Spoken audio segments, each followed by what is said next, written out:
For college graduates, certainly I'd invite you to apply for a job at SolarCity or Tesla or SpaceX. And if not, then if that doesn't work for whatever reason, then apply to jobs at other companies in that arena or try starting a company. If you study engineering and you figure out how to design new things, then it's relatively easy to start a company. You just need to get a few like-minded people with you.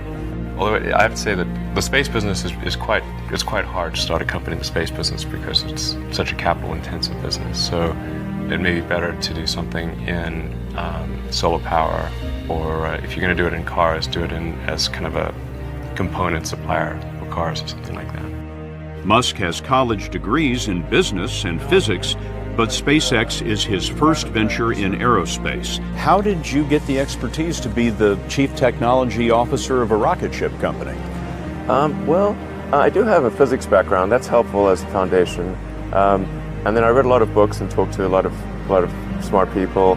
Don't just follow the trend. You may have heard me say that it's good to think in terms of the physics approach or first principles, which is, rather than reasoning by analogy, you boil things down to the most fundamental truths you can imagine, and you reason up from there.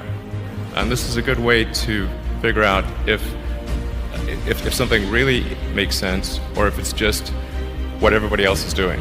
It's hard to think that way. You can't think that way about everything. It takes a lot of effort. But if you're trying to do something new, it's the best way to think. And that framework was developed by physicists to figure out counterintuitive things like quantum mechanics. So it's really a powerful method.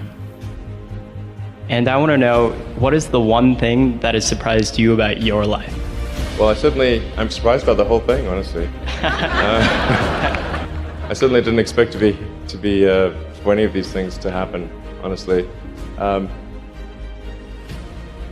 Yeah, I just knew I knew I wanted to be involved in technology,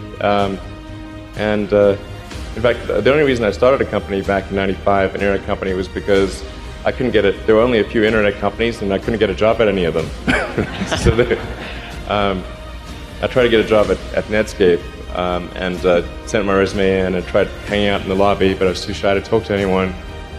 And then I was like, okay, well, I guess I'll have to start a company because I can't get a job anywhere. Thank you.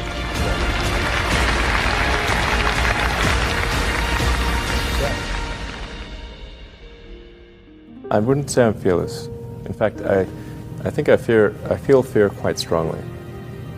But if what we're doing is, what I'm doing is, I think, is important enough, then I just override the fear. Mm-hmm. So, but it's not as though I don't feel. I feel like more strongly than I would like. I think also people tend to overweight risk on a personal level. It's one thing if you've got, a mortgage to pay and kids to support, and that if you were to deviate from your job, how are you going to feed your family and pay the rent? And okay, that's understandable. But let's say you're young and you're just coming out of college or coming out of high school or whatever. What do you risk?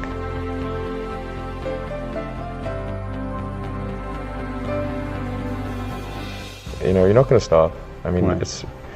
It's really certainly not in any kind of modern economy. It's so easy to earn enough money just to live somewhere and eat food. I don't know what are they afraid of? They're mostly afraid of failure, I think.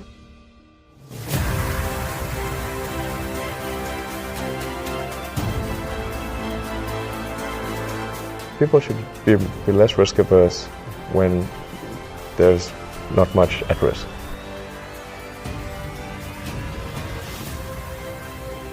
What is education? Like, you're basically downloading data and algorithms into your brain. And it's actually amazingly bad in conventional education. Because it shouldn't be like this huge chore. Like, the more you can gamify the process of learning, the better.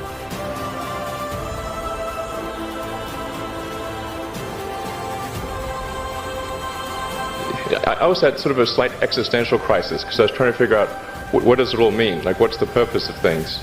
And I came to the conclusion that if we can advance the knowledge of the world, if we can do things that expand the scope and scale of consciousness, then we're better able to ask the right questions and become more enlightened, and that's really the only way forward. What drives you? What is it that when you wake up in the morning, do you see a problem and you want to solve it? The thing that drives me is that I want to be able to think about the future and feel good about that. That we're doing what we can to have the future be as good as possible, to be inspired by what is likely to happen, and to look forward to the next day. So that's what really drives me is trying to figure out how do we make sure that things are great and going to be so, and that's the underlying principle behind Tesla and SpaceX.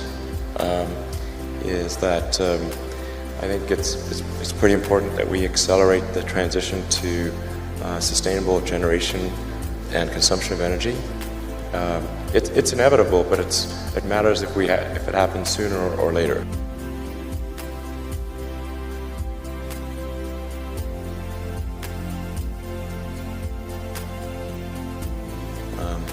And then SpaceX is about helping make life multiplanetary, and doing what we can to continue the dream of Apollo, and ultimately make a contribution to life becoming multiplanetary. Well, let's talk a little more about that. I think everyone is very interested in that when you say making life multiplanetary. Yeah, that's exciting. It is exciting. So what's your vision there?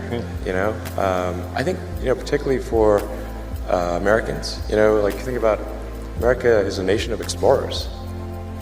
People came here from other parts of the world that, chose to give up the known in favor of the unknown. So I think exploration, I think the United States is a distillation of the human spirit of exploration. So that's why it appeals to Americans so much.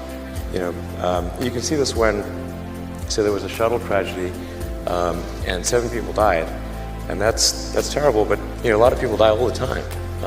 But why do we care so much? Because it was the dream of exploration that was dying along with those people.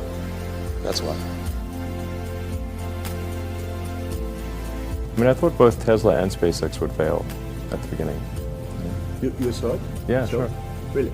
Of course. But nevertheless, you put all your money in that. I expected to lose it. Well, technically, what I thought was, well, I'll take half the money from PayPal, and if I lose half of it, that's okay. But then, of course, the companies encounter difficulties, and then have a choice of either let the company die, or put, all the money into the companies. And so I really didn't want the companies to die, so I put all the money in the companies. Yeah. And then I had to borrow money from friends to pay living expenses.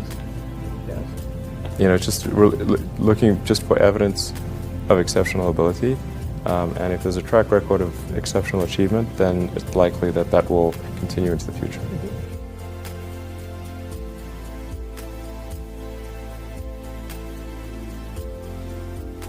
Well, it really depends on the stakes. If the stakes are high, if it's really important, then I will overcome the fear and just do it anyway.